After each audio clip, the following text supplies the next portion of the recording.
अस्सलाम वालेकुम, welcome to my dig info channel. उम्मीद करती हूँ व्यूवर्स आप सब खैरियत से होंगे। आज का जो मेरा टॉपिक है एट फार्मूला इन एक्सेल। सबसे पहले मैं अब एक्सेल के ऐप के बारे में बताऊंगी, इसका यूज़र इंटरफेस बताऊंगी, जो उसमें टूल्स और कमांड हमें बिल्कुल पीपीटी की तरह ही मिलती हैं। थोड़ी सी इसकी कमांड डिफरेंट है और इस एक्सेल को फार्मूला शीट भी बोला जाता है। एक्सेल की जो फाइल एक्सटेंशन होती है वो .xlsx है। इसको यूज़ किया जाता है डेटा स्टोर के लिए और डेटा एनालिसिस के लिए यूज़ किया जाता है। उसके अलावा इसमें रिपोर्ट्स बनाई जा सकती हैं, कैलकुलेशन के लिए इसे यूज़ किया जाता है। सबसे पहले आपको जो पेज नज़र आ रहा है इसके बारे में मैं थोड़ा सा बताऊंगी कि इसको वर्कशीट नहीं बोला जाता, बल्कि ये पूरी हमारे पास अभी वर्क बुक है। वर्क बुक में हमारे पास डिफरेंट टाइप्स की शीट हैं जिनको आप इंक्रीज कर सकते हो और डिक्रीज भी कर सकते हैं। जितनी आपको शीट्स चाहिए होंगी एक्सेल में, तो आप यहाँ पे प्लस के आइकन से यहाँ से बढ़ा सकते हैं। ठीक है, तो अब इसके अलावा हमारे पास ये इस शीट के अंदर हमारे पास यहाँ पे डिफरेंट कमांड्स नज़र आती हैं। ये कमांड बिल्कुल पीपीटी की तरह है, कुछ इसमें डिफरेंट है। जैसे जैसे हम अपने टास्क के ऊपर काम करते जाएंगे, साथ साथ में बताती जाऊंगी उन कमांड्स के बारे में। एक्सेल में हमारे पास जो काम होता है बेसिकली ये किस फॉर्म में होता है, टेबुलर फॉर्म में होता है। इसमें कुछ रोज और कॉलम होती हैं। कॉलम को हम नेम से रिप्रेजेंट करते हैं, एबीसी के नेम से रिप्रेजेंट किया जाता है, और जो हमारे पास रो हैं उन्हें न्यूमेरिकल नेम से रिप्रेजेंट किया जाता है। एक्सेल में हमारे पास जो टोटल रोज होती हैं वो 10,48,576 रोज हैं इसकी, जबकि इसके कॉलम हमारे पास हैं 16,3884।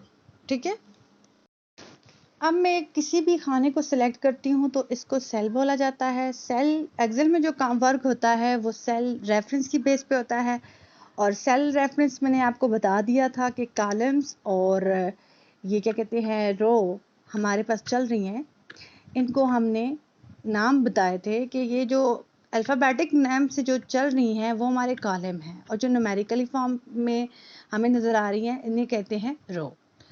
तो यहाँ पे हमें कैसे पता चलेगा हम कौन सी रो और कौन से कॉलम में खड़े हैं? तो इसको जब मैं सेलेक्ट करती हूँ तो यहाँ पे आपको लिखा हुआ नज़र आ जाता है C3। अब इसका क्या मतलब है कि मैं रो नंबर 3 में खड़ी हूँ और कॉलम का नाम क्या है जी, सी कॉलम 3 के अंदर खड़ी हूँ। यहाँ तक तो मैंने अपने एक्सेल का एक शॉर्ट इंट्रोडक्शन दिया मैंने आपको। अब इसके बाद मैं जाती हूँ अपनी वीडियो के मेन टॉपिक के ऊपर। जो मेरा मेन टॉपिक है वो 8 फार्मूला इन एक्सेल। इनके ऊपर मैं काम करने लगी हूँ और ये फार्मूले अप्लाई करके मैं आपको बताती हूँ कैसे ये वर्क करते हैं। सबसे पहले मैं एक डेटा कलेक्ट करती हूँ और उसी के ऊपर सारे फार्मूलों को अप्लाई करती हूँ। अब मेरा एक्सेल पे जो पहला फार्मूला है काउंट ए का क्या फंक्शन है इस एक्सेल में वो मैं बताती हूँ। अब काउंट ए जो है इसमें है तो ये पूरे डेटा के यहाँ से जो डेटा टेबल हमारे पास बना हुआ है इसमें डेटा को कलेक्ट करके दिखाएगा, लेकिन इसमें हमारे पास न्यूमेरिकल चीज़ों को ये काउंट नहीं कर सकता। ये जस्ट जो करैक्टर लिखे हुए हमारे अल्फ़ाबेटिक उनको काउंट करेगा। तो चले देखते हैं कैसे करते हैं। फॉर एग्जाम्पल मैं यहाँ पे काउंट ए का फार्मूला लगाती हूँ। सबसे पहले कोई भी फार्मूला स्टार्ट होता है तो वो उससे पहले हमें इक्वल टू का साइन लगाना है। ये इक्वल टू का साइन लगाया, उसके बाद मैं लिखती हूँ काउंट ए। जैसे ही लिखती हूँ तो यहाँ पे आपको फंक्शन मिल जाता है काउंट ए का। इसको प्रेस कर लेती हूँ और यहाँ पे से काउंट ए को मैंने प्रेस किया तो उसकी फंक्शन ब्रैकेट ऑटोमेटिकली खुद डल जाती है यहाँ पे। अब मैंने यहाँ पे जो करेक्टर लिखे हुए हैं नेम ऑफ स्टूडेंट, ये जस्ट अल्फ़ाबेटिक चीज़ों को कलेक्ट करके दिखाएगा आपको। जैसे ही मैंने इसको सिलेक्ट करती हूँ यहाँ तक और इसे क्लोज कर देती हूँ, इस ब्रैकेट को एंटर करती हूँ, तो ये आपको बता देता है कि जो आपके करेक्टर हैं वो 10 हैं। इसके बाद मैं दूसरा फंक्शन बताने वाली हूँ काउंट ब्लैंक। काउंट ब्लैंक का यहाँ पे क्या फंक्शन है, ये हमारे पूरे टेबल में से जो भी हमारी रो या कॉलम एम्प्टी होगा उसको दिखा देगा। जितनी रोज जितने कॉलम हमारे एम्प्टी होंगे उनको ये दिखा देगा। कैसे? फॉर एग्जाम्पल, अब इस फॉर्मूले को लिखने से पहले मैं यहाँ पे इक्वल टू का साइन लगाती हूँ और उसके बाद लिखती हूँ काउंट ब्लैंक। नीचे आपको लिखा हुआ मिल जाता है फंक्शन काउंट ब्लैंक। जैसे ही इसे प्रेस करती हूँ तो इसकी फंक्शन ब्रैकेट ऑटोमेटिकली अप्लाई हो जाती है। अब मैंने इस पूरे टेबल को सिलेक्ट कर लेना है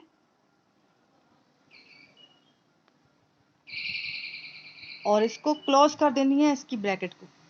जैसे क्लोज करती हूँ और एंटर करती हूँ, ये आपको 1 लिखा हुआ दिखा देगा क्योंकि हमारे पूरे टेबल में एक ही रो खाली है।